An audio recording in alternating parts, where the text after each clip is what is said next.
So if I offered to take 4 or 5 shots off your score every week when you're playing, I bet you would bite my hand off right away.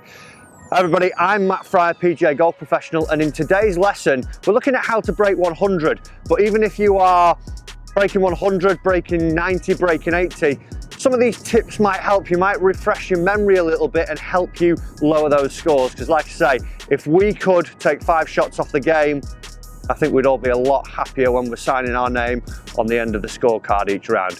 Let's have a look at the first tip to help us lower our golf scores. Okay, so if we are looking to break that 100 barrier, first things first, the par of the course and the par of the holes, more importantly, change to what you see on the scorecard or on the tee box. Here on the 15th at Warrington, it's a par 5. When I speak to a lot of my lessons who are in this category, you know, weekend golfers, society golfers or beginner golfers trying to break that elusive 100 mark, say, oh, par 5, so I've got to get it down there, I've got to be on the green for 3 and I've got to try and make that 2 putt to see that I make par. That's not the case. Here it's a 71 par at Warrington, so that means if I'm 29 over par, I shoot 100, so I need to shoot 28 over par, which means that I can have 18 bogeys and 10 double bogeys, sorry, and the rest all being bogeys, so then I can actually shoot 99 and I broke 100. So first things first, when we get to the par of the hole, add the appropriate amount onto it. Add a shot onto it. A par 5 is going to become a par 6, a par 4 is now going to become a par 5, and a par 3 a par 4. Don't try and bust yourself and give it too much to make sure that you're getting these par 5s and par 4s. If you get one, brilliant, but you actually use the shots that we've got allocated to give ourselves a little buffer. Okay, so tip number 1 with that little mental caveat out of the way. What I tend to see a lot of people do is not play to how they naturally play.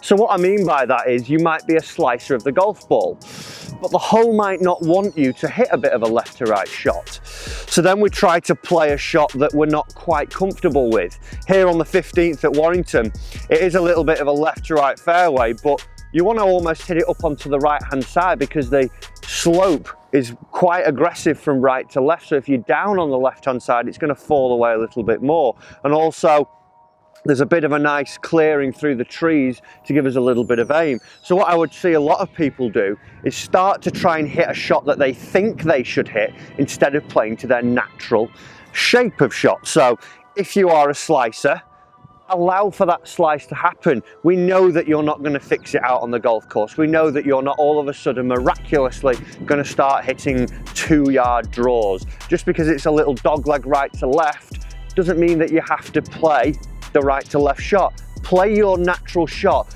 and adjust yourself on the tee to allow it. And it might mean that you're not hitting driver as well. It might mean that you have to hit a 4-iron because you know that you can still work it left to right and it gives you sort of a 20-yard box that you can hit it into, but you're going to be comfortable playing that shot. For me, I fade it. I like the shot hitting the fade, so I would set up to try and actually hit the fade. I would pick my target, I would aim a little bit more down the left-hand side and try and work it back towards the right-hand side of the fairway. I'm not going to try and get the big draw up the right and let it kick on and run over the slope. I'm just going to play what I'm comfortable with. So even if it means not selecting driver off a tee on a par 5 or a par 4, it might mean hitting 4-iron, hybrid, whatever it may be. Play the shot that you're most comfortable with. So pick a target, allow yourself to go, think of how much slice you normally have, maybe 20 yards. So pick something 20 yards to the left-hand side of the fairway. There we go. And pull the trigger. And that one is just fading back towards the right hand side of the fairway for me. So tip number 1, play to your natural shot, fix it when you're on the driving range. Go and get a lesson and try and get rid of that slice, but actually play to what you're most comfortable with when you're out on the golf course. Okay, so tip number 2, playing out of trouble. This came from a lesson actually the other day, 2 lessons that I had with some of my clients. They're in the position of trying to break this 100 barrier at the moment and getting close, but It's easy for us when we're on the driving range sometimes to fall into technique instead of falling into real life situation and what happens when we're out on the golf course. And what we will see is that you're not going to hit the fairway every time, you're going to hit it into trouble, and we need to know how to escape and sort of reset. The first thing we need to do is get back into play and make it so we've got no stress on our next shot. The worst thing we could do now is try and pull off a stressful shot and end up racking up an 8, a 9, a 10, all because we tried something that A, we weren't comfortable in doing, and also the percentage of actually pulling it off wasn't that high. So for myself here, I'm only 140 yards away from the green. I can see the flag, I can see the green, and I've got a pretty clear opening now. What we might notice is that the fairway's sloping right to left. There is a bit of a risky route up there. If I pull off the perfect little punch 7-iron, I could get it about 100 yards, it would catch the slope and run round. Chances of it happening, probably 2 in 10, maybe 1 in 10. It's not good. Also, what I might do here, and what I was finding with my 2 lessons, were they would get into this situation, think, oh, well, I can still make a full swing because I'm 140 yards away, and they were catching the canopy of the trees. So what we want to do is take something like a 7-iron, and we're going to try and get back into the fairway. Put it now, if this was my first shot and I was on a par 4, all I need to do, I'm here for -1 or 0 if I'm using my shots correctly. So if I put it back into play, give myself a chance from maybe 150 yards and in, I can then hit the green and I can 2-putt hopefully and make a good score instead of racking up a big number. So what we need to do, it's very much like a chip and run shot this. We're going to narrow our stance down, we're going to have the ball in the middle of our stance with the weight forwards, about 70% into the lead foot, because all I'm trying to do is hit a flat shot. I want it to go maybe 6 foot tops in the air to keep it away from the canopy of the trees. I'm going to pick a point out on the fairway, and what we'd want to do is pick something where we're going to land it over the rough and then give it maybe 20-30 yards of fairway that it can run across and stop. If you've only got 4 or 5 yards of fairway, it'll run off into the other side. So pick a point where A, it's safe, you're not going to hit any trees, then pick a point of the fairway that you want to land in and let that club run out for about 15-20 yards tops. For me, like I say, it is a bit of a downslope and the semi-rough really isn't that penal over there. So I'm going to chip it out and try and leave myself about 80 yards to the green if I can. So little swing, imagine I'm playing a chip and run. I don't need to break my wrists or anything because I'm not trying to hit it very far. Ball in the middle of the stance, weight to the lead foot and just chip it out and see. Like that one, we're back in play. It's tootling down onto the fairway.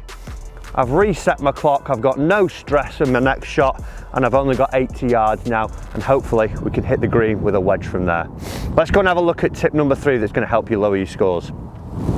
Okay, so tip number 3 that we're going to be looking at here. I found my way down at the front of the green, and what I would see a lot of people do from here would try and play the fancy shot. And what I mean by that is they're going to get the most lofted club because, you know, they've seen everyone on TV using a lob wedge, they've seen Phil Mickelson hitting that lovely spinning shot, and we all love backspin. So let's try and create that backspin now when really we don't need to do that. When I was growing up, my favourite shot all the time was the chip and run, and my short game was great. Then all of a sudden gap wedges and lob wedges became more prominent and I started to use them. I lost the art of the chip and run, and it was such an easy shot. It's so simple, so easy to do, and it has such a high percentage rate of actually coming off. The one where you don't quite catch the lob wedge, it's going to be pretty detrimental to your scores if you don't quite get it. You'll get the one where you fat it, or you get the one that it goes flying over the green at 100 miles an hour because you've caught it thin. So what I want you to do is get accustomed to playing more chip and run shots when you've not got any real trouble around the green. Here I've got about 4 yards of downslope before me. It's pretty flat though generally, and then it runs out all the way up to the green. So what I want to be able to do is just bump the ball on and then get it running as quickly as possible. I think the mantra for your chipping should be keep it as simple as possible and get that ball running as quickly as possible. It's a lot easier to control then. if we were only 1 inch off the green, we would probably putt it. So why all of a sudden would we need to get a lob wedge out when I'm 2 or 3 yards further back? Get the nice simple chip and run going, and you should see that you'll lower your scores from there. So chip and run, like I say, 7 or an 8 iron, ball in the middle of the stance, narrow stance, weight forwards, and it's very much like the putting stroke. We don't need a lot of acceleration. We just need to get it nice and fluent and feel the rock, and just let the less loft on the club run the ball out for us.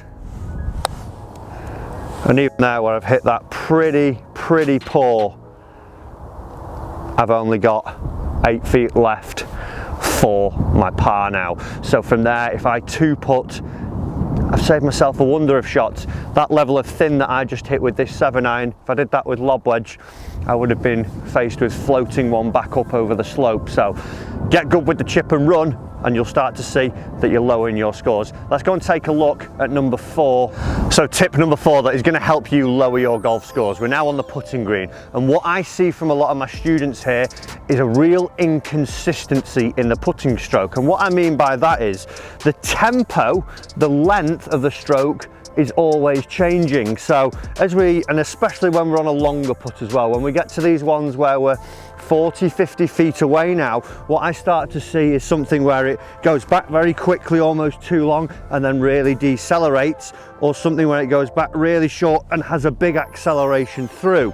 It's called the putting stroke for a reason, I like to think, and we want to put a nice stroke on it. If we think of stroking something, we wouldn't actually be really aggressive and jabby as we go through it. It would just look like a nice, if we had a stroke of a paintbrush, it moves smoothly across the paper. So we want to do just that, and I'll just demonstrate the difference here. If we went long to stop, all of a sudden the ball has fallen about 20 feet short of where I wanted to do. What I want to try and do is replicate the pendulum movement where I see the putter working the same length back, same length through. It might go a tiny bit longer on the follow through, but the tempo doesn't look like it's changing dramatically as it's going through it. It looks very much the same. There is a gradual acceleration as we go through it, but what we want to see, tip number 4, is that we're keeping the putter stroke and the putter tempo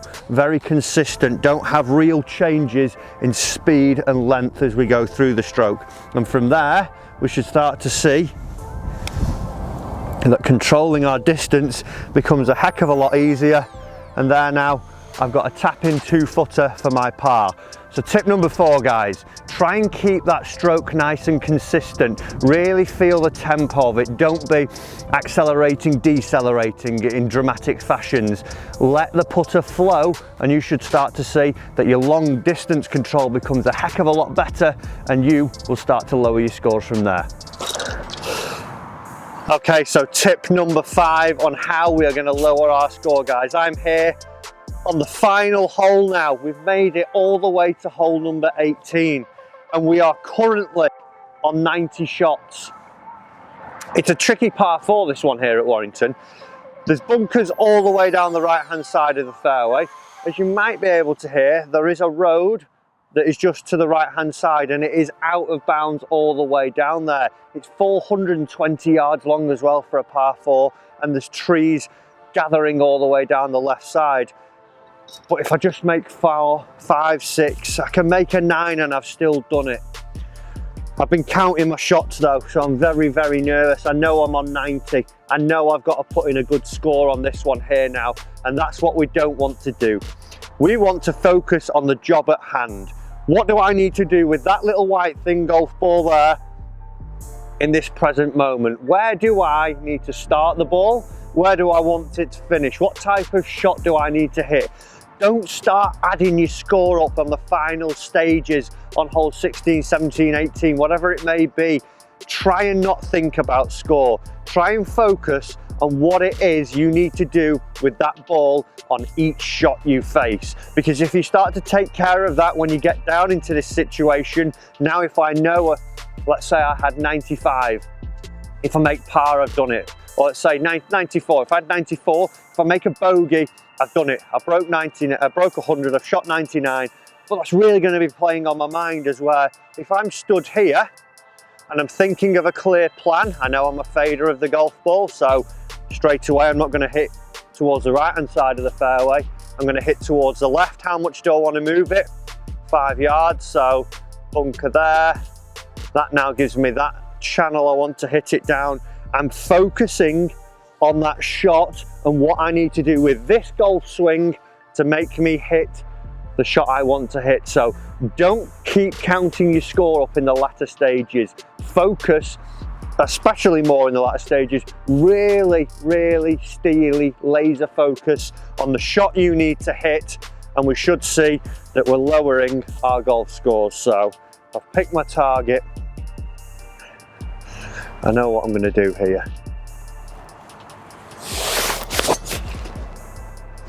And that is safely down the middle of the fairway. I can move on to try and work on what I need to do on the next shot. So guys, I hope you enjoyed those 5 tips there that can help you lower your golf scores. Like I said, even if you're not trying to break 100, it might be that you're breaking 90, breaking 80. Have a look back through them and see if you can add them into your shot library to help you lower your scores. Any single one of them might just shave 1 or 2 shots off your score, which would be fantastic if we could do that.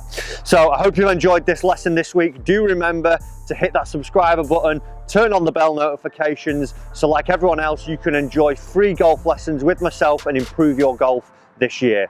Thanks for watching, and I'll see you in another lesson. I'm gonna go and play that shot I've just hit. It was beautiful.